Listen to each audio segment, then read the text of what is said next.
In just a couple weeks, the 2019 NFL Draft will take place and the Eagles will head into Nashville knowing they have filled most of the needs through the free agency portion of the offseason. It's comforting to know that your football team won't have to reach for a position in the first or second round of the draft, because teams that reach for positions oftentimes get a player that shouldn't have been selected in that spot. Instead, the Eagles can simply sit back and take the best available player at no. 25, can trade up and get a player they really like, or trade down if their options at 25 aren't palatable. But as the Eagles prepare for the 2019 season with virtually all their needs met, outside of getting a pass-catching running back at some point before the team breaks camp, the linebacker position is still one spot where the team hasn't done much this spring. Is that a mistake? We all know Jim Schwartz's 4-3 wide 9 defense focuses on the front four, with edge rushers like Brandon Graham, Derek Barnett, Vinny Curry and Chris Long putting pressure on the QB from the outside, and interior monsters like Fletcher Cox and Malik Jackson disrupting things from the inside.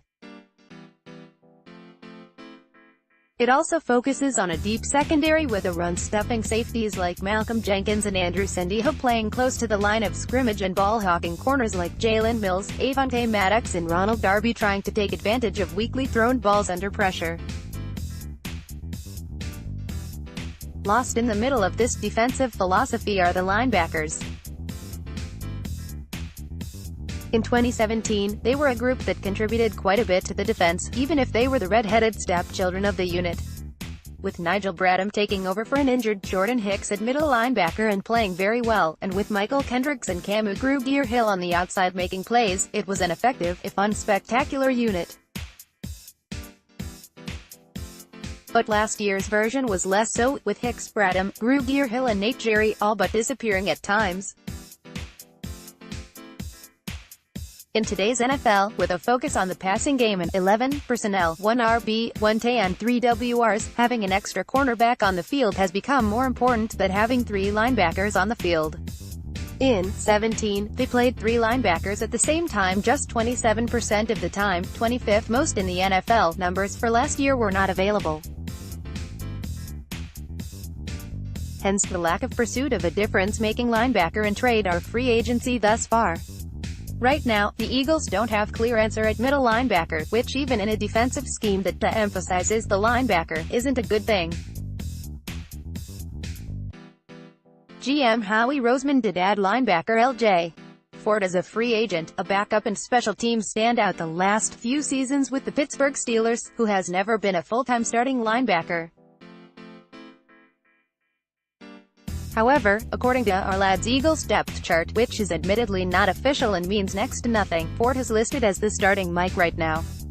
Could he be about to break out? Maybe. PFF graded him 19th out of 96 linebackers in 2018, and Roseman seemed optimistic at the NFL annual meetings a couple weeks ago, saying, "L.J. was somebody we were really excited about acquiring. He was a guy we had our eye on throughout the season. He was a target free agent for us. We felt like he would be a really good fit in our scheme." Despite those praise-filled words, Ford is certainly a question mark heading into 2019, especially if the plan is for him to start at middle linebacker.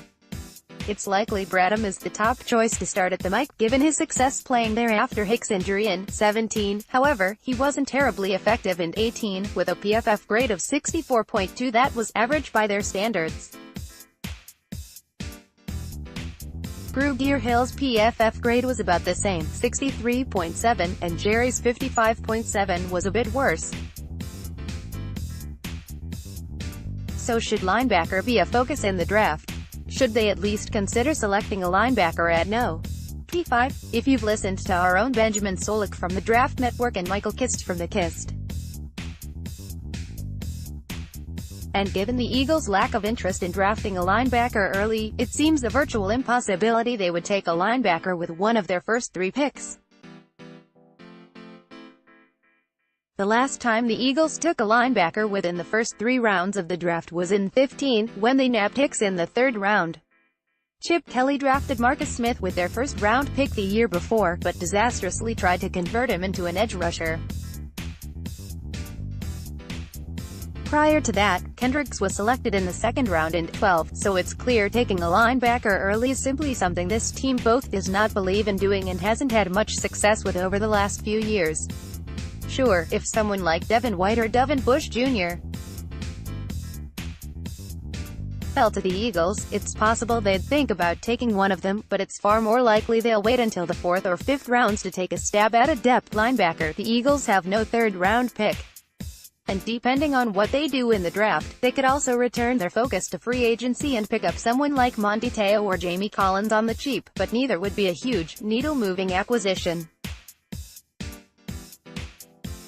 The Eagles have decided their star players will reside along the defensive line and in the secondary. If their front four can put the kind of pressure on the QB they did in 17, and if the secondary can avoid the catastrophic rash of injuries they suffered last season, it's a wise strategy. Heck, they won a Super Bowl doing that. But even given all that, the Eagles are going to need their linebackers to play better in 2019 than they did last year. They can't disappear for games at a time. They have to force some turnovers, grab a couple picks here and there, and disrupt the offense a little more than they did. And right now, it doesn't look like they have the personnel to do even that.